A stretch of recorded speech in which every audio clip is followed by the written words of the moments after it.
Juste une chose quand même, parce qu'on nous a dit on ne pourra pas négocier avec Vladimir Poutine. Donc moi j'ai une question qui se pose, jusqu'où allons-nous? Allez, parce que si demain on envoie des troupes en Ukraine, est-ce qu'il faut aller jusqu'à Moscou pour faire tomber le régime de Vladimir Poutine? Oui. C'est ça la question qui se pose. Et à un moment il faut répondre aux questions concrètes. Vladimir Poutine, personne ne veut négocier avec lui, bien sûr.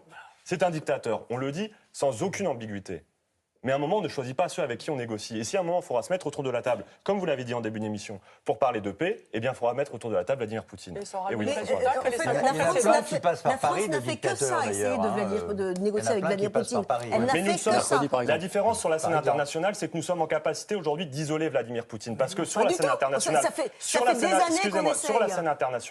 la scène internationale, il y a de plus en plus de voix et de pays qui se mobilisent pour porter un traité de paix entre l'Ukraine et la Russie. C'est le cas du Brésil, c'est le cas d'une coalition de pays d'Afrique dont l'Afrique du Sud est à l'initiative, c'est le cas de la Chine. Et vous savez pour qui ils jouent? Et aujourd'hui, l'Union européenne refuse d'intégrer cette coalition de pays.